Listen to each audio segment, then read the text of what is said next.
Okay, that was Mob Psycho Season 3, Episode 4. Dude, I don't want Mob to kill Dimple. I don't want him to have to do it. I don't know what the true motive here is, because it's like, I don't know, I got emotional at the end of that like when the music hit in, but I don't know what the true motive here is, because Dimple isn't stupid. Like, and with how things are playing out too, Dimple must know that it's inevitable that he is going to face Mob. And it's very like hard. He's wanting that at this point, if they're all clearing the way for Mob to get close to the tree. And I'm saying that it's very hard to believe that Dimple would think that he could defeat Mob. Mm-hmm. So I don't understand what Dimple's trying to do. Is Dimple trying to get killed? Is Dimple trying to do this for Mob in some roundabout way? Does Dimple think what's best for Mob is for Mob to really want to use his powers and maybe even be wanting to take over the world with Dimple? Is he trying to push Mob to a place where Mob can't come back from it? I don't know, because like that, I don't know how to take the entire last scene with everyone cheering there, because everybody cheering is brainwashed, presumably. But then there was Misato and Tsubomi, who both had interesting looks on their faces. Yeah, but we at least know Misato at one point was brainwashed for sure. And if that's the case, like, it goes along... Yeah. Her reaction was really different than well, the wasn't other she in the character. Pointing montage? She was. Okay, that's a good clue too, but she wasn't like, I wonder why I didn't meet up with you. I guess I forgot about it. Yeah. She wasn't like brainwashed in that way where she couldn't identify why she didn't meet with him. Yeah, I know. And she had a sweat droplet. So it was like I almost took like maybe she was lying. Maybe. I think that's still a possibility. She could be. That look she gave, and when she was expecting him to be there. At the very end. Regardless, though, like, everybody there, it was happy and cheering, and they're brainwashed, right? They were saying, like, yay, there's a second leader now. They're brainwashed by Dimple. Dimple is having them cheer, right? Or is he making them just be happy? I think what one of them said, like, I can hear the Psycho Helmet leader's voice right now, and I'm guessing he told them to let Mob come through. Yeah, like, is this some roundabout way for Dimple to get Mob to be appreciated, or at least known for his powers in the community, and then do what he will? I feel like he's trying to get Mob into a situation. It feels like one of those situations where someone thinks they know what's best for you or wants you to be something, and now Dimple is truly actually trying to force Mob into whatever Dimple thinks is best for Mob or wants for Mob and himself. Obviously, like, the face value, what they're telling us is that Dimple at the end of the day is a spirit, and an evil spirit. and he wanted to be a god and take over the world. That's who he's always been, and that is what he's doing now. But there's just, like, we've been through so much with Dimple, and I know Dimple is pretty intelligent as a character, and like, it makes me emotional to think about, because I don't think that this fictional little ghost green ball man is stupid, and I think he has, like, a motive here. I don't want to see him die either. Like, I don't want to see Mob have to kill Dimple, because, like, Mob has made so many friends and so many connections within the past 3 seasons, and every single one of them is now at risk and gone in form of Dimple's brainwashing. But Dimple's also one of those friends that he made, one of the very first ones at the start of the series. So having to kill that thing to get the rest of them back is not a fun thing to think about. You can't say that there isn't some care that Dimple feels for Mob either. You can't say that. Like, I could hear some maybe smaller argument being like, oh, well, he just wanted to wait around, or maybe he thought that Mob was strong enough to completely eliminate him. And I'm like, Dimple was constantly aware of things that would make Mob happy. Yeah. But Dimple also had, like anyone, his own ideas of ways that he wished Mob would live his life, or things he would hope that Mob would do. And it feels at this point like a parent trying to enforce an idea onto their kid a little bit to me. Like, Dimple's trying to put Mob into this place that Dimple wants him to be, but there's always been care there, and I can't just say that like Dimple was only around because he was scared of Mob wanting to take over Mob the whole time. If you were writing this story right now and you were trying to like close it out in a way, what would you do with Dimple? Would you kill him? Like would you like, what do you think that, because it is kind of an awkward character to deal with, but like I can't help but think about when when Teru first quote unquote killed Dimple, and then we got the scene of like Mob searched for over 2 hours for Dimple. I'm like, Dimple's like a very interesting character and complex character emotionally. The energy of this show and the tone that it takes and the severity that it takes would lead me to believe that if Dimple is struck down, that he will not be completely gone. Yeah. And it's similar to, it's like a repetition of like, once again, he is almost completely eliminated and maybe he's gone for a little while and then he pops back up as a little wisp. Yeah. I think if they did go complete defeat, complete annihilation with Dimple's character, that who knows, like that could be the whole thing of like, look, we're not killing anyone. Look, we're not truly hurting anyone, but boom. And wouldn't it be the perfect character to completely get rid of when they're not a human, they're an evil spirit? I don't think I would make it as somewhat like, I'm trying to think how I'd like genuinely take a stab at writing it, because I don't think I would do it with killing Dimple, and that's probably just like my personal feelings in the matter like taking over. But like when I'm trying to think it out narratively, one good option that I thought could have been like closure, when at the end of the last episode, when the potential of Dimple being a villain here came up, I thought that maybe it could get to a place where Dimple's like, all right, well, just kill me then if they ever came to a fight. And Mob said something cute like, no, I'm not supposed to use my psychic powers on other people. And he acknowledged Dimple as somewhat of another person rather than just a spirit. But I don't know if that would work, because at the end of the day, he is a spirit. What is a happy life for a spirit in the world that we know is Mob Psycho?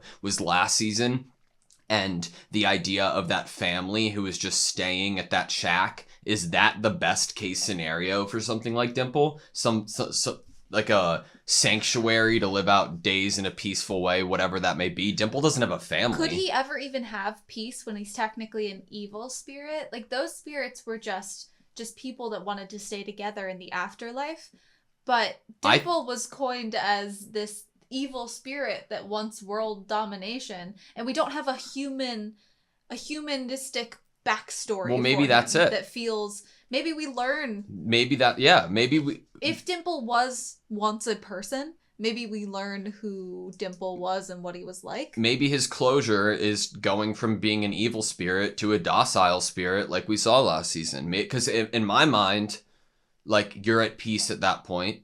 You're not out of control. Like, I'm just trying to think of a way that... Well, he could leave the story then if he... Yes, correct. Yeah. Yeah. Because I'm really trying to think of a way where you leave him off. Because everybody else has their own route right now and direction in a very... Their own future career path as this season started. I think Dimple, it's very meta, I think, in a sense. Or not meta at all, but it's addressing the issue that's there and realizing that it's an issue. That Dimple's an outlier. He's a character unlike the rest in this entire series. And he needs to be given time as a character to, you know, have growth, have an arc, complete it, you know. All in all, good episode. I did want to talk about a few things throughout the episode. We had like the continuation before it got to the conclusion of the episode of just the investigation of the roots affecting the structural integrity of houses and homes. Reagan said that he was able to tell that it wasn't faulty construction. That means Reagan has the ability to tell if a building's foundation is constructed correctly or not, and if it's up to code. And that is something that I think needs to be appreciated. I mean, he's a jack of all trades. Yeah, he is. Like, I know Serizawa is honestly, that is one kind of hitch with this one issue with this current situation is Serizawa is nowhere. Yeah. And Serizawa can fight next to Mob. He could come back. And he's at school and everyone else is brainwashed, and I'm like, okay, but if Teru was able to constantly break out of the brainwashing, I think Serizawa's would... stronger than Teru. We don't know that. Well, I think Serizawa's probably stronger than Teru. I don't. We should after this, like, for fun, we should try to, like, pin characters up against each other and make fake arguments for them. Yeah. Okay, well, right now I think that he would at least have some ability to I agree. Break out of the brainwashing. Can we agree Teru's stronger than Ritsu? Oh, yeah, Teru's definitely stronger than Ritsu. Ritsu is definitely stronger than the kids that are studying with him under Teru, but he is not at Teru level. And then there's Teru, and then, I don't know. For some reason, I put Serizawa on a level closer to Mob, and I think it might be just because they parallel him as like as if he's a future Mob, or if Mob hadn't made friends, this would be his future. Dude, you want to know who I want? We're not going to see him because there's no reason to bring him back, but just for my sake, I would love to see Shimazaki again. I mean, honestly, if the one that Mingeshi, the one with the plants. Yeah. Correct. I can't remember exactly what his name was. It was something along the lines. Started with an M. Yeah. He was on the same level somewhat as Shimazaki, as of power. Not in my head. I think that was before Shimazaki's awakening. You know what I mean? Well, they were called the same thing. They were on the same tier correct. In the organization. Yeah. But what even happened to him? You could see the aura kind of come out of the roots. And then he just fell. And then he just fell. It's like it zapped the life force from him.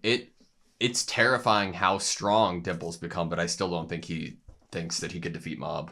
Then why is he that's the biggest question of all, is why is he letting Mob enter his domain? I think that is the biggest question.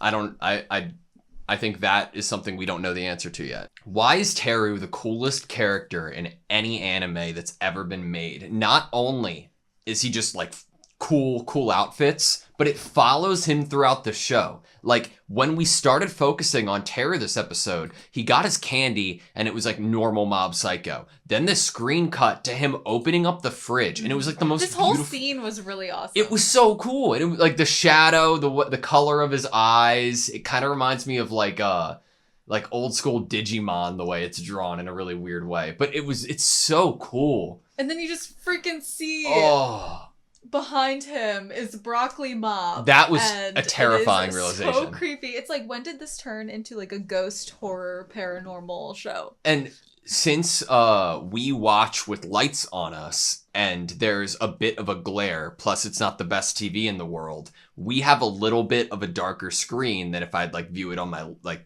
desktop or something. And it took me a second to like really understand that it was Broccoli Mob here, and I was terrified. I think the darker screen definitely lent with the kind of oh my gosh. Agreed. He's right there. I love that Teru was like, okay, I'm pissed, and then went off. We got to see a little bit of the Tai sword. We haven't seen that since episode 5. I'm honestly a big fan of using kind of everyday objects as really awesome weapons, like Serizawa and his business cards as his shield and his weapon, Tai swords. I'm sorry, but like a toy sword that you put energy into, psychic energy into, is not as cool as a Tai sword, in my opinion. I agree. Or a business card sword. The toy sword's kind of cool, I think. But the Tai sword's better. I like the animation detail when like he dropped it and it was still a sword, but then it just kind of like turned back into a Tai. And he at first thought that this Broccoli Mob was Kageyama. Yeah. You know, he was kind of like, wait, huh? And then he realized. And you had it right this whole time. I was still like, comically, they always give the dimples. Yeah. Comically, if Dimple is possessing something, then they always give the dimples. Well, isn't that... Technically, he's possessing the broccoli, but the broccoli doesn't have dimples. And then Broccoli Mob doesn't have the dimples. And I'm like, oh, where are the dimples? The signature dimples. It could be just, like, telling us that it's not actually who Dimple really is right now. Like, it's like... a moment of Dimple like trying to figure out who he is, and at the end of the day, once he realizes he doesn't want to be hopefully the god of everybody and make Mob's life miserable, he gets his dimples back. Well, yeah, so right now he's not even going by Dimple. He's going by the founder. He's going by God. He's going by the founder of the Psycho Helmet religion. Well, and then at the end, it seemed like he let his believers believe that Mob was the original. Yeah. And that was interesting. That like, oh, okay, what is Dimple's thing here where he's letting the believers into the secret that Mob is the original. Yeah. So I feel like he wants him and Mob to be together on the top. Yeah. But I am also nervous for their next interaction because the last time they talked was a fight, but it was very like, it showed kind of both spirit and human, but it also showed like kind of adult and kid, like middle school kid, because Mob was in his little bit cocky, rebellious kind of chin phase in the episode where him and Dimple had the talk. And so it was a little bit like kind of this bratty energy back and forth. But Dimple was like, oh, this kid, you know? I think you touched on something there, though. The thought of Dimple, like, being at the top with Mob, that could be it. Like, that could be the way that Dimple goes about it. Like, see, we can have everything, and everything's okay, Kageyama, me and you. And then it, like, turns into the fight, but it's just, like, how that ends. I mean, wouldn't that be Dimple's? I think that would, if we were to, like, get into this evil spirit's brain, and if that, do they even have a brain in there? What would Dimple's ideal be? I think Dimple's priorities, I think he's added to his list of priorities unintentionally. Like, it was definitely like being the leader, you know, being a god to people. Yeah. And since we've known Dimple, he loves hanging out with Reagan. He loves caring about Mob. I think he would want the best of both worlds. Like, he wants his friends that he's made. Yeah. And he wants the power. He wants both of them. I don't know. I think I'm just so concerned about what's to come. Like, when did Reagan get brainwashed? That's what I was just trying to figure out. It's a really good question because it obviously wasn't the candy, right? How long has he been brainwashed? I don't know. They made it really hard for me to understand at the end until Mob actually was walking away that Reagan was brainwashed, because I'm like, oh, okay, Reagan has played word games before in order to evoke a response or a reaction from Mob or push Mob to make a decision for himself. But Mob doesn't need that sort of talk anymore. That was season 1 Mob, you know. Well, Reagan's not the type of person who would give that type of talk anymore either. Yeah. They've both grown. So when did it happen? I almost want to go back and see everything that Reagan did. This was the moment that he finally was like, we're not going to go toward the tree. But I doubt they showed us any moments before. Wait, what was he eating? Apple. Okay. It could be somehow the apple, nutrients from it. Mm. And then next time we saw him, I don't think he was eating anything. We had Teru's scene. Then after Teru's scene, we had the plant scene. Back to Teru's Reagan fight. was especially upset when Ritsu took them inside the Civic Center. Yeah, but I don't think he wasn't brainwashed then, because his reaction was he had, facial reactions, sweat droplets, that whole time being like, oh, what do we do here? We're being surrounded. Yeah, so I don't know. It had to be an after point. Unsure. But the whole scene was very tense. This show does such a good job at making me feel extremely tense, I mean, that's one of our favorite parts of the show is it's so weird to say that I love feeling unsettled or tense from a show, but this is a different energy than where I would normally attach those words. It's something that is not pleasurable to feel those feelings when watching this show. It's not something that makes me so uncomfortable that I would never want to watch this show, but the uncomfortability of it almost is the beauty of it. This show doesn't make the audience feel things without significant reason. It feels kind of deep and subtle. It feels nuanced. It's deep. Well, yeah, and there's always motive to it. There's always some reason that feeling is happening, and it isn't just making you feel something just to feel it. which is like very face value and shallow. Shock value. Yeah. Get you to be like constantly reacting with your face, like, which goes yes. hand in hand with, like, it goes so beautifully contrasting to the comedy in the show, which is very shock value and hand in hand. So when they decide to take a serious tone to it, they have the option to always make it funny with the shock value. But that's the way that the tone needs to go, like, when they get serious. The eerie music, the close-ups, like the, you know... I mean, this whole episode was just close-up on people's faces. Mm-hmm. Was that to... Is it because of the brainwashing? Do you think that it was close up on people's faces in weird angles of them because of the idea of brainwashing and a person not being who they really are and something being wrong with them? I think that could be it. But it was a lot of mob, too, close-up wise. And I think it's just, like, expressions on people in general. I do wonder if Tsubomi's brainwashed. It's hard for me to imagine you aren't if everybody else is eating... this candy and stuff. But I could also see Tsubomi being the type of character that wouldn't partake. I'll be like, oh no, you know, like knowing something. I just feel like she's a little bit smarter. Like, I don't know, maybe has good intuition. I don't know what it is. But I also feel like she is watching Mob. We already know that she has been watching Mob in other situations, whether she happened upon the place that he was and saw him do something. But I think she is very aware of I agree. him. I think that Tsubomi is... I kind of compare Tsubomi to Hayasaka from Kaguya-sama Love is War with, like, how I think Tsubomi could actually be in control of the world. Like, I think Tsubomi could be the strongest character in the show, but also could be nothing but who we've seen her as, and it's okay. Like... I feel like she almost, like, I don't know, is it brainwashing smile? Is it a...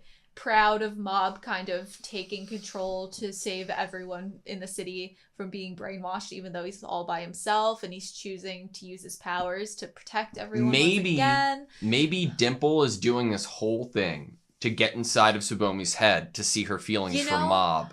That maybe this is just a giant matchmaker plan. Yeah, with Dimples. maybe. I think we figured it out. Broccoli Mob, though, it's a great villain to have. It's always great to find a reason to visually fight yourself in a story. Like, I think that's always fun.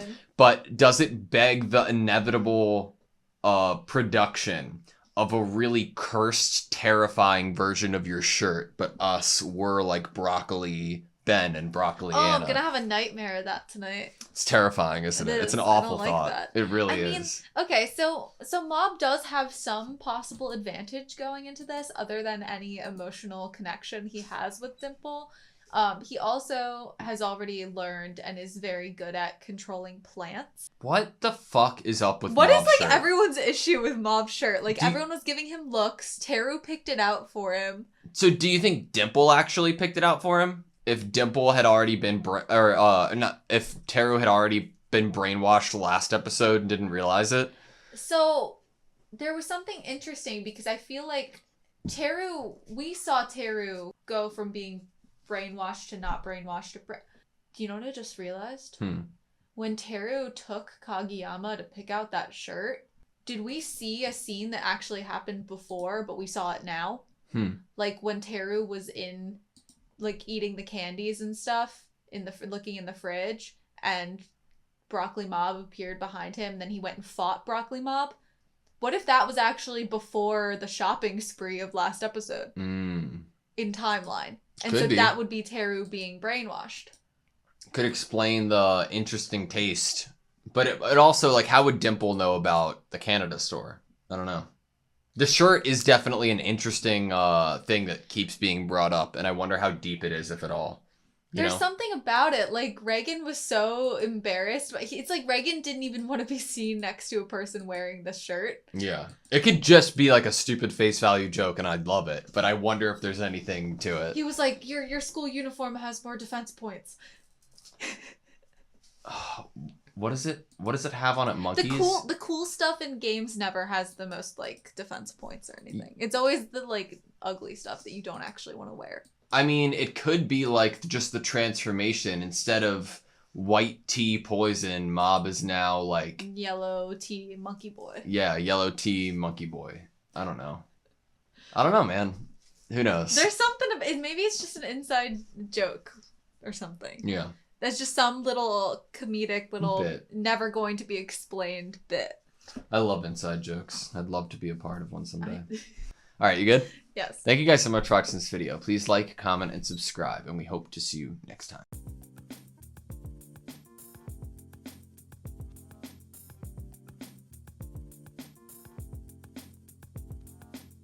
I'm trying to think how I'd like genuinely take a stab at writing it. I'm trying to think how I'd like genuinely take a stab at writing it.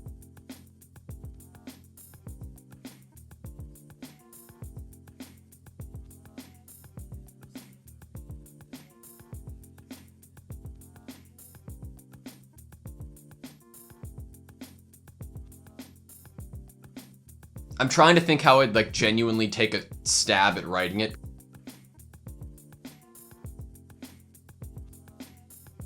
I'm trying to think how I'd like genuinely take a stab at writing it.